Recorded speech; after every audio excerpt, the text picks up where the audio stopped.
shout out to the entire defense, though, man. Like, you give up the field goal, those boys buckled down and did their job the entire game. And I think for as much as the criticisms were aired, and I'll say by most, okay, by most, us included, there was some frustrations and questions about Fuller's defense, his schemes, etc. Listen, he's been a great second half coach. He has made adjustments in every single game. He's made adjustments, and we've come out very good in the second half. But from front to back, this was about as good of a defensive effort that I can recall.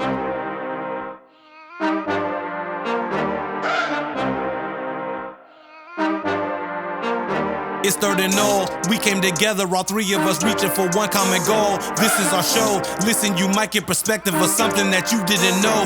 We gonna go all the way real with the topics. When you see Witty, P. Austin, and Crockett, pressure good blisters, we stay in the pocket. Picture the run to the quarterback option. Organic process, listen and watch us. Everyone welcome, this is our casa. First and goal, second we throw. Short a few yards, third and Nole. Third and Nole. Third and Nole. All right, fans, ladies, gentlemen, welcome back to another episode of Third and Nole. We are here after another big win. Croc, Witty, how y'all feeling?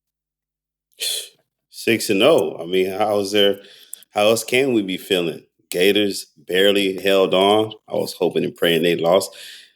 Miami did lose. That's great. It's great to be an O. Miami didn't just lose; they lost. They got throttled. They thought Georgia Tech was a fluke. That's ugly. Yeah, man, I feel good. 6-0, and dare I say that? I mean, the hardest part of the schedule is definitely behind us, right? So being 6-0 at this juncture is a good place to be, and I'm cool with it. I can definitely agree with that. Just perusing over some of the boards, though, it seems like some fans out there are not happy with our 6-0 Noles. Yeah, it's kind of crazy. Smoking on. Hey. And this trip, listen, man, this team is 6-0 when... Wait. Did you just drop Crucial Conflict? He did. I did. He did. Did I get bonus points for calling out Crucial Conflict, though? Yeah, you do. You do. Right. This team is 6-0. It wasn't too long ago. Jimbo leaves. Lethal Simplicity comes in. Don't do that. Virginia Tech. Listen to the roller coaster of emotions that we've been on. We went from, all right, Jimbo, go ahead and leave. We're tired of this every summer dealing with this. Then we got the next guy supposed to bring us back to the Florida State that we all knew and loved. That doesn't happen. Coach Mike comes in. He takes this team. It was in shambles. Oh, for sure. It was in shambles. And then, 3 years he's turned this thing around? This is going on year 4 for him? Mm-hmm. Man, we 6-0. Chill out, guys. We 6-0. Yeah, I mean, it's easy to look at. I mean, and it's kind of fun to look back at the turning point, right? Because you look back at last year's game after the slide, right, in the middle of the season, coming back and going on the win streak last year, things really turned. And you're right, Phil. You peruse the message boards, and there's some frustrations. I think frustrations are born on the fact that we have yet to play a full, complete A+ game, right? But people are losing sight of what this team has done, right? There's a lot of teams in the country right now that would trade off being 6-0 for playing clean games. And so we just got to appreciate where we're at. We can talk a little bit more specifically about, the game this past weekend and maybe some things we didn't like. But listen, man, 6-0, the hard part of the schedule is behind us. We're coming up on a few games that'll be critical, including this weekend against Duke. I'm good, man. I'm great. Actually. Yeah, I think I'm in the same boat with you guys. I really don't. I don't understand the anger. If you want to criticize, that's one thing. But the anger and disappointment, I don't get it. But either way, let's go ahead and dive in, gentlemen. we dominate Syracuse, second year in a row. Let's talk about the first quarter. What are your thoughts? Keon Coleman. Man, I've said it before. I'll repeat it now. He should be playing on Sundays. Pick a team that plays on Sundays. I don't care what NFL team. Like, he's of that caliber. He's an NFL wide receiver today, right now. Right now. And man, Keon Coleman, that catch. It's up there. I mean, he cemented himself in Florida State like highlights. So which one's better, that catch or the hurdle earlier this season? They're both elite plays. Which one's the catch? The catch. I tend to agree with you. Yeah, I tend to agree too, but the hurdle was still elite. He got 6. Elite. Like when you do something and you score. No, he didn't score though. He didn't score. He didn't. Okay, he got pushed out of bounds, and he scored on the next play. Okay, that's right. He got pushed out of bounds. So, yeah, man, that's the first quarter for me. It's Keon Coleman. It just welcome. I mean, geez. The first quarter for me, especially offensively, it reminded me why one of the reasons why I don't like fantasy football, why I stopped playing, and simply because I realized this whole season I have been critical of the offense because other people are getting the ball, not my guys. Like I want to see the slots get the ball, and why do I want to see the slots get more touches? Because I have them on my team. But this offense is putting up points. They're gaining yards. But yeah, the first quarter was a great showing, and a lot of Keon. Of course, we would have liked to see more points. Walked away, leaving some points on the field. But all in all, I'm okay. I'm good. I agree. I tend to agree with both sentiments, and to reference your point about leaving points on the board. Let's talk about the second quarter. A lot of people are upset with Mike Norvell for how he handled his 2 goal line situations, leaving with 0 points, ending a streak. Florida State, we were 20 for 20 in the red zone, most of those touchdowns. So the streak has ended. I believe we had at least 3 trips in this game where we didn't score in the red zone, but 2 in the second quarter. I think there was only one, Phil. I think there was only one. The other one was a 4th down play that was questionable, but I don't think it was a red zone. It wasn't red zone. You're right. It wasn't red zone. But to your point, I think I didn't mind going for it on 4th down, especially on the heels of a turnover. I didn't mind it. I didn't mind the play call. I didn't mind. Let me back that whole thing up. Miko, you can keep this in.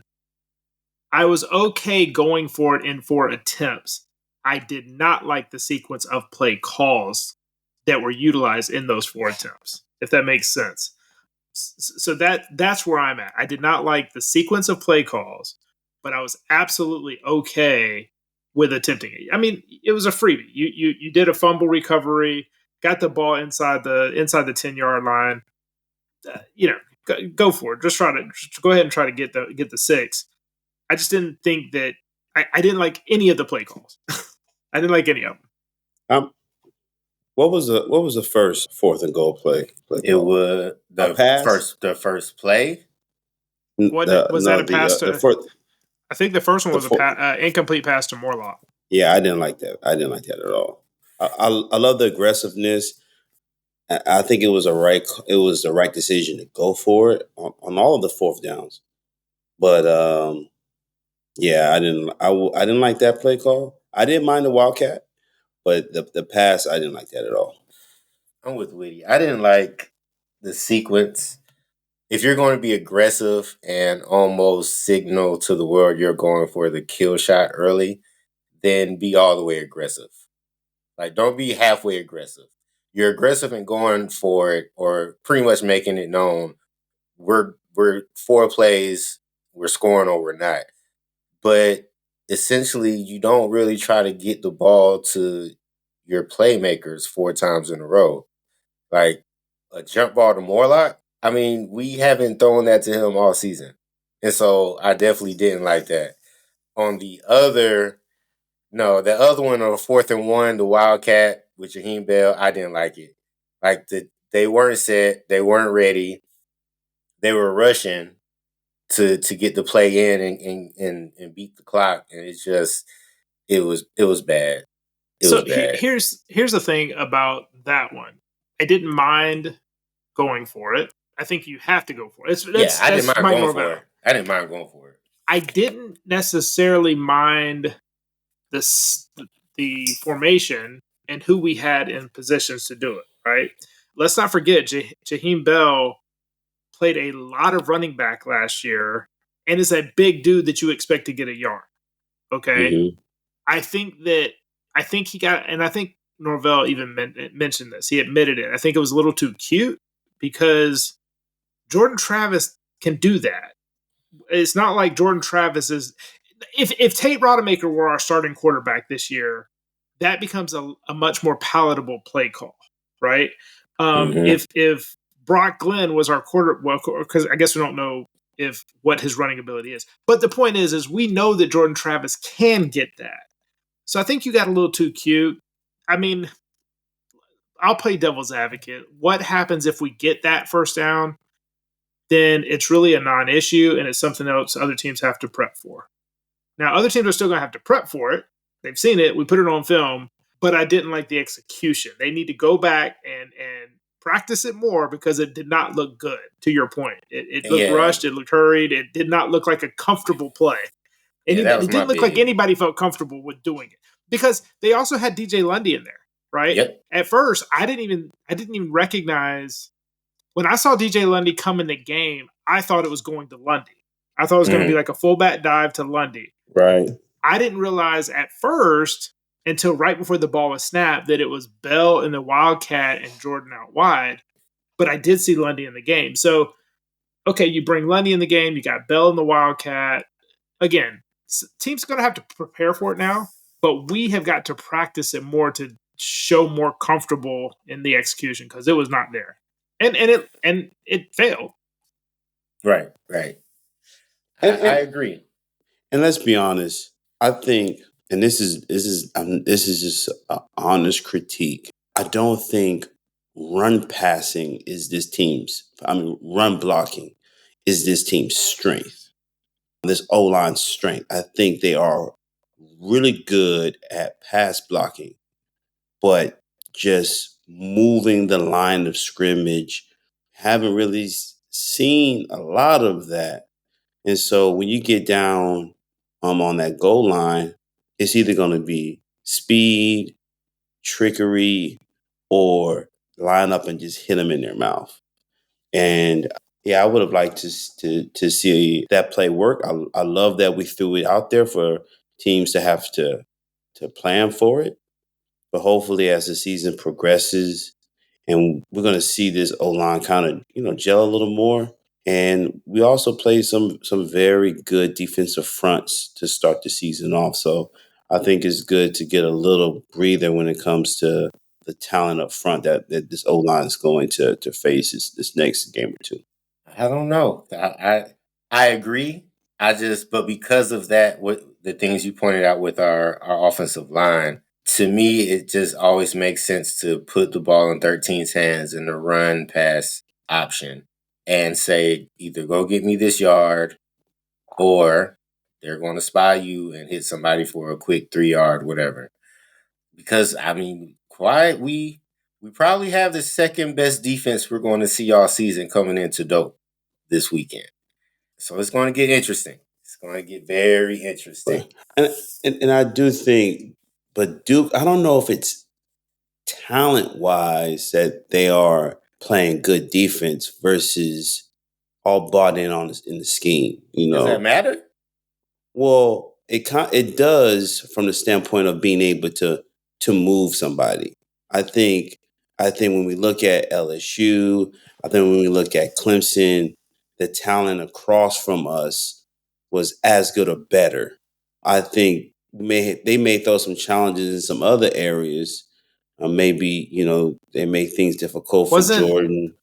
Wasn't that the whole thing with Wake Forest for years and years and years with like their offense? They had a bunch of fourth, fifth, and sixth year guys that knew the offense very, very well, and they were so technically sound that they weren't better athletes. But when you know the scheme and you know it very well, Mike Elko's a hell of a coach, right? And I think that as a defensive coach, especially, you're right, Phil. I agree with you. This is going to be a tough defense that we play next weekend. But I wanted to say something, Croc, because you were talking about the run game. And I want to point out that unlike many of our contemporaries, let's just look at the top 10 in the country, they had the luxury in the first month of the season to play the Sisters of the Poor to iron some of these things out. Right? So they go from fall camp and beating up on each other to basically a series of scrimmages that go on the record, right? I mean, it's a bunch of no names that they're playing. Florida State did not get that luxury. When you play LSU, Southern Miss is what it is, but they were still a bowl team last year, right? So you play LSU, Southern Miss, Boston College, and Clemson as your first 4 games.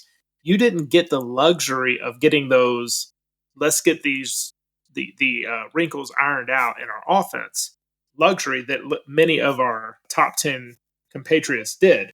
I think that's where October comes in play for Florida State. This is the month that we get to formalize. We had our bye week. That was the catalyst. I think we will get healthier. And I mean, I don't think it's a surprise that Trey Benson ran for 200 on the heels of our bye week. And I don't think we needed to do that against Syracuse this past weekend. So I think that we will see a better rushing attack going forward because we will have been able to prepare specifically and get some of those things done. So that's my opinion. I just think that we didn't get the luxury, but we're going to start playing catch up and ironing some of these things out as we get through October and prepare for November. Yeah, I can agree with that. I think people forget that Syracuse up to this past weekend was one of the best. They led the nation in tackles for loss. They averaged 8 a game, right? They were one of the top teams in the nation in sacks. Some of that may have something to do with competition, but that 3-3-5 is it's a bear, and it gives a lot of people problems. So I think we schemed right. We came with the right game plan, and I mean, I feel like we dominated, especially the defense. The defense came to play. Shaheem Brown, welcome back, sir. Welcome back, Shaheem Brown. My God. So he came out the gates making his presence felt. First play of the game with a sack. I was happy to see it because I was starting to lose hope. So Noles go into the half, 17-3. Third quarter. What are your thoughts? I mean, it was more of the same, right? Let me ask a question, because when you're at the game, you don't get the perspective of the announcers and everything. I'm guessing Johnny Wilson being sat out was precautionary from the week before. Did they suggest anything being more long-term than that? Yeah, I didn't really hear from the announcers, but just listening to various, pods, I think it was more so precautionary, not anything major. Well, I will say this. The luxury that Florida State has with the weapons, and obviously Keon Coleman is a huge part of that, right? He's a huge part of the equation. But I don't want to say you didn't miss Johnny Wilson, but Johnny Wilson didn't play, and we still looked fine. You know what I mean? And it's not like – I will tell you that there were some yards left on the field. There were a couple of drops. Jaheim Bell had his guy beat, and Travis overthrew him. It was – I mean, you could just tell – I mean, Jaheim Bell put a move on that kid that was just disgusting, and then had him beat by 4 or 5 yards. Like, he smoked him, and Travis just overthrew him, and that would have been another 60+ yard touchdown pass. He walks in easily if he puts a little more air under it. So I don't know. I was glad that we looked competent, and again, maybe Keon Coleman allays any of those concerns. Like, if Keon were not out there, how would that look? It's tough to say, right? But He was, and he did. And, my goodness. One thing I'll say, so coming out in the third quarter, I think we continued to look good. We didn't have the huge lull that we had that we've seen in some games. Shout out to the entire defense, though, man. Like, you give up the field goal, those boys buckled down and did their job the entire game. And I think for as much as the criticisms were aired, and I'll say by most, okay, by most, us included, there was some frustrations and questions about Fuller's defense, his schemes, etc. Listen, he's been a great second half coach. He has made adjustments in every single game. He's made adjustments, and we've come out very good in the second half. But from front to back, this was about as good of a defensive effort that I can recall. Yeah, no, they knew the assignment, and again another game where they didn't have to wait the second half to get locked in. They came out and attacked. This team, Syracuse team, yes, they were down some weapons, but in previous years, we would have given up big plays to less, you know. But the team was well prepared. They knew their assignments, and they played a great game. Shaheem really starting to get comfortable, seems like. I think when Hussey gets a little more weight on him, he is going to be a huge problem for other teams. And Hakeem looked, solid, So I don't got no gripes. Not a single one. The defense, they showed up and showed out. Farmer's becoming one of the best interior linemen we have. Has he supplanted Lovett as a starter? I feel like he's played better football this year. I agree. I feel Lovett is still getting back into the swing of things, and I think maybe he's on peak. They're saving maybe Lovett. around Miami. Yeah, they're saving Florida. Lovett. Miami, Florida. I think we're gonna start really to see him. So maybe it's not a surprise that the defense played arguably their best game of the year at a time where there were two NFL Hall of Famer, former Florida State players in attendance. So Leroy Butler was honored early in the game for being inducted into the NFL Hall of Fame this year. And then obviously Derek Brooks was there to celebrate with the 93 National Championship team. So maybe just by coincidence, the defense decided to show out in front of two NFL Hall of Fame defensive players that wore garnet and gold. Could be. It was definitely a great time to show up and show out. But I feel confident this is the defense, the attacking from snap one style defense. I believe this is our identity as far as the defense goes. Right? Mm-hmm. I don't think we can sit back and out athlete teams and play that, we'll let you dink and dunk and bend and don't break type defense. I don't think that's us. We have to be aggressive. We have to take the fight to them. I like to see it. I love to see it. So we finish in the fourth quarter, right? So we've pretty much put the game away. We get to get the second string in the game, and felt like old times. We get to say, "Whoa, look at that! Who's number 8? Who is number 8? Goodness!" Yeah, that boy Hakeem, real deal Holyfield. He's been getting opportunities to block and occasionally a shot here and there. But man, he caught that little screen, and I didn't really know he had those wheels like he had. Hey, I sent you guys a text. I don't know if you saw it. If you haven't watched Keon Coleman's post game interview, go watch it. It is gold. It is amazing. And even Keon Coleman said, I didn't know he could run like that. Like, even I had to pay attention. Man, he skated. He took that one little juke move to cut off Buddy's angle, and he skated. That was incredible. Maybe it's a sign of things to come. very excited about that young man's future. And I think that we're starting to see, what he's doing in practice, come to fruition. Let me say something real quick about Keon Coleman that it's kind of an unsung part of his game. We've seen the crazy catches. Shout out to him in the punt return game. He did incredible there this weekend. Almost housed one. I don't know if you guys have seen the pictures, but pre-game he was warming up wearing a Peter Wart shirt to pay homage. I saw that. That was dope. And I know you like that. I know you like that, Chris.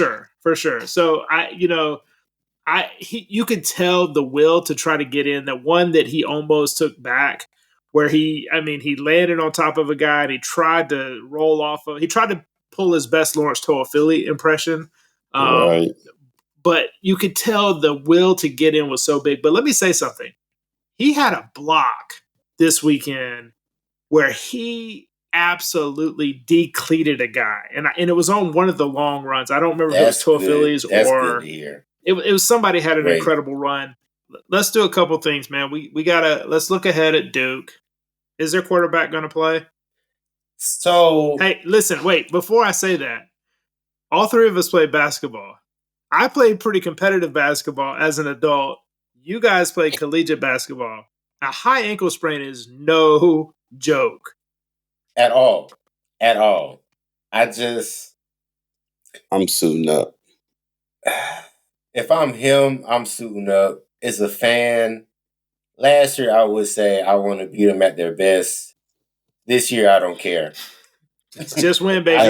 I don't care. Just win. I hope he does not play. Say what you want to say about the situation. I hope he does not play. No, in all seriousness. I mean, if he suits up, great. I think we're prime time. It's a prime time game. We're ABC. Put your NFL caliber quarterback out there against this great defense. Let us beat you by 3 scores. And I think we need this game. Because looking at the world of college football right now, it almost seems like the 2 big games in September are backfiring. Like almost they were a little too early. Because it's like they've lost their luster. Like nobody's talking about the big wins of LSU and Clemson. And which I did not expect at all. So I don't know. Maybe this, kind of puts the light back on us. Not that it's off, but well, I mean, it's a ranked team, and you have a chance to show out. I agree with you. I think that to your point about the lackluster. Here's the thing, though. We kind of counted on those wins getting Florida State some shine, right? Mm-hmm. I would say though that the alternative to that is that no team in college football has looked dominant. Like in the Facts. I mean, like listen, unlike years past, there is no dominant teams that I can see, right? In the past decade, Alabama, Georgia, Clemson, Florida State 2013, there have been teams that just look different than everybody else. I don't see that this year. Ohio State has not looked great. Georgia has not looked great. Michigan has not looked great. So, to the point there's one team that offensively has shown out. Washington? Yeah. They're in the pack, man. They don't play defense out there. Agreed. I mean, they still look good. They look good on offense. They look good on offense. They look good on offense. But there's no truly dominant team on both sides of the ball that just look head and shoulders above everybody else. I mean, you could say that about some of those Texas Tech offenses, right? Like, but you discount it because they didn't have a good defense. My point is that while those lackluster wins that we were kind of counting on before the season and saying, hey, man, we got to win those and it's going to help us. At this point, I don't really think that's true. Win and you're in. And then let's see where everything falls, because there is no dominant team that I've seen that I'm afraid to play. I think we can match up with anybody in the country. I think they did their job. I think the 2 wins did their job, and I do think even though we're putting up points, and I'm saying this is not a critique, but we're scoring and we're putting up points, but it hasn't been the sexiest. And I think some of that may give, the perception that we aren't dominant, but we're ranked 4. We're right kind of where we need to be. Just handle business. Just handle business. I mean, no, we're not the buzz or the media time isn't there. But I mean, I think if Colorado continues to struggle, some of that media attention is going to hype. And everybody's not going to stay undefeated. Just remain undefeated, and they will talk about you. I agree. Let me say that much. I do agree. I think because we're undefeated, FSU fans expect the 2013 Florida State team. And it's not that. Like, parity is real now. Like, going into Syracuse, we had the 6th scoring offense in the nation. It's just they didn't get enough possessions because our defense wasn't getting off the field for the last few games. I feel like we told the line of being, we can be great or we can be primed for an upset. I feel like that's where our team is right now. We're on that line where we can be great or we could be primed for an upset. Listen, that point right there, I totally agree with you. Totally, and that's why I say just win and we're in, right? Like, just win. Just got to keep winning. Put W's in the column and just win. However you win. Yes. At this point, and that's what we all agreed on and talked about. In our thread, it's like, at this point, man, look, I don't care if we win by 1 point the rest of this season. Period. Win. If we walking into the ACC championship undefeated, good. Exactly. Good. I'll take it. So let's throw a score prediction out for Duke, and then we'll wrap up with. Oh my goodness! And then we'll wrap up with update on fantasy.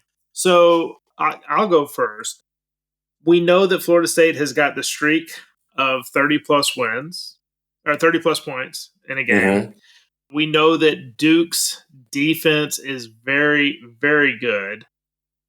I still think that this is a statement game, and I'm going to say Florida State 37, Duke 20.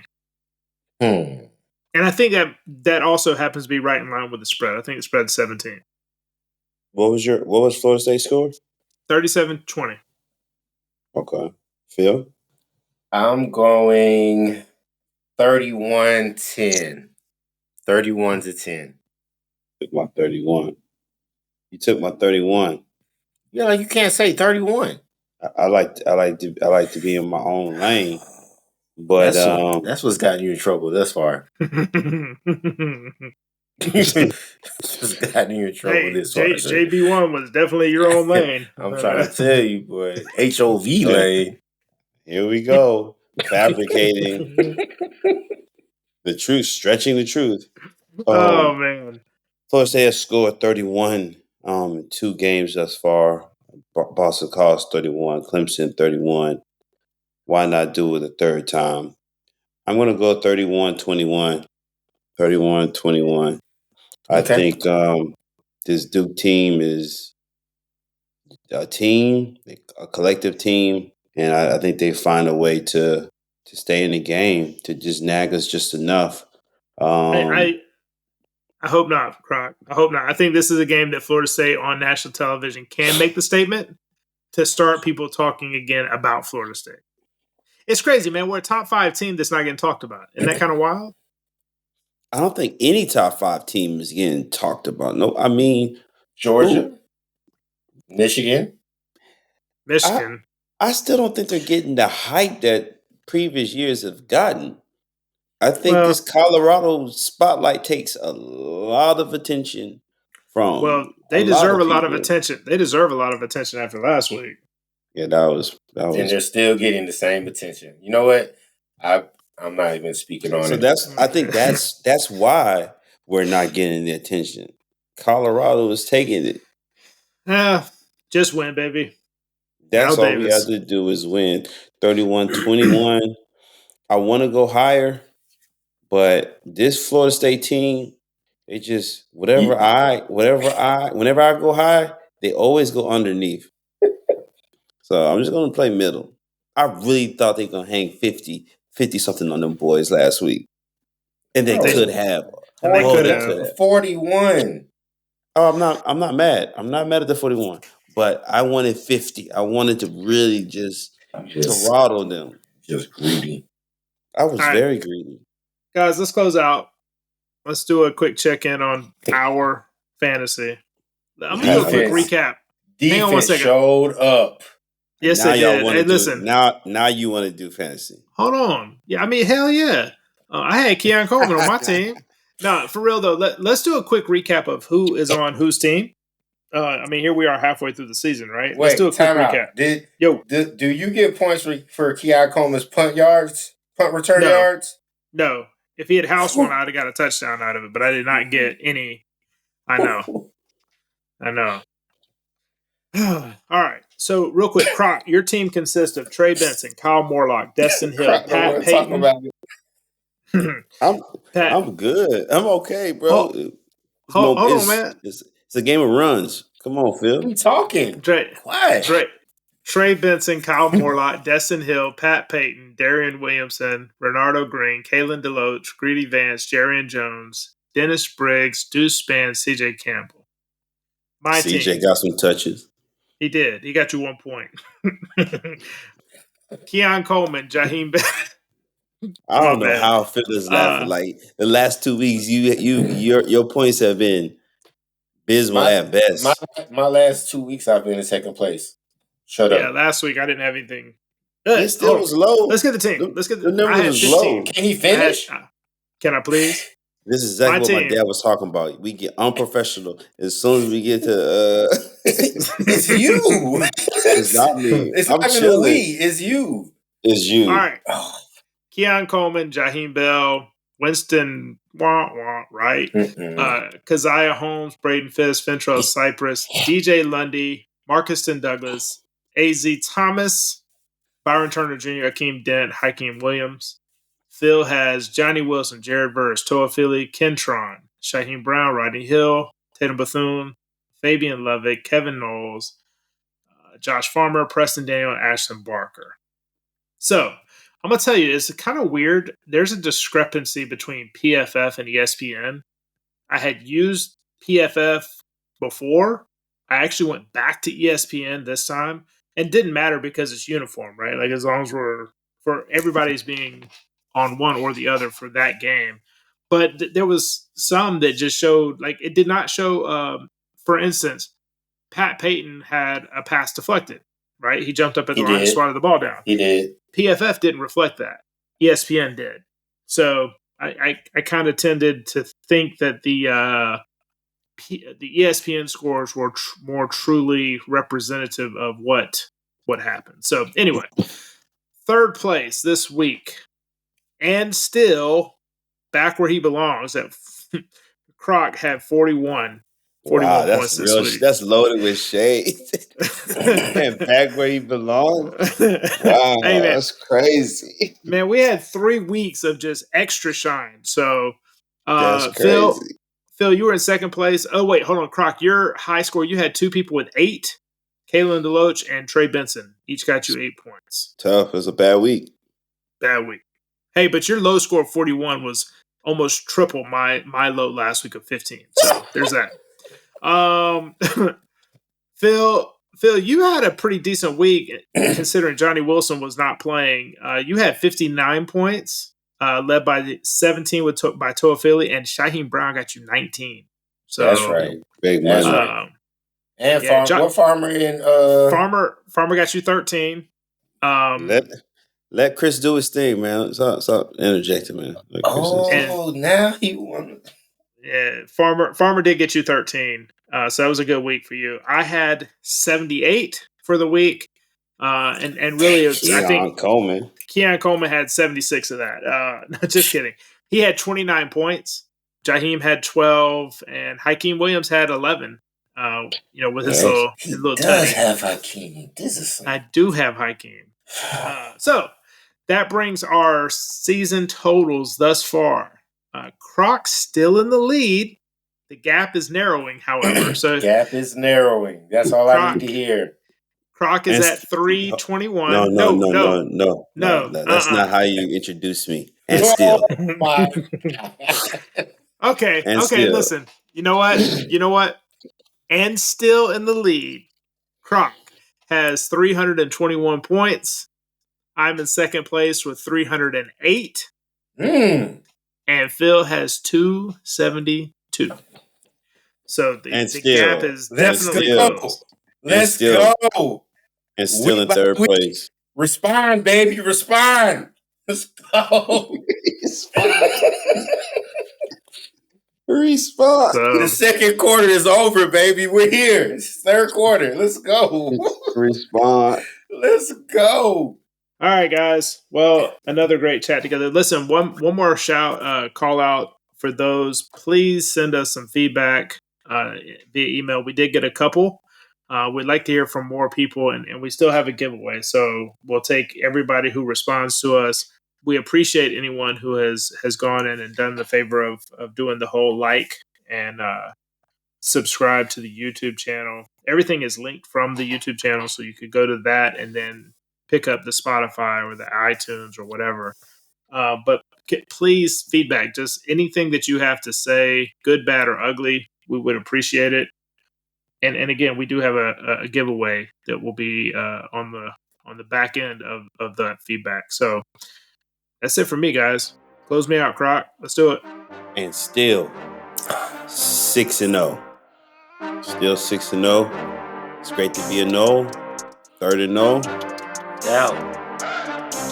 No, you know what? We're not out. We're not out. See, 'cause I like the curveball. I like the curveball you did there, Croc, because I thought you were about to do some foolishness with the and still. Not about me. And you brought it back. And to that, I salute you. And with that, we out. we out.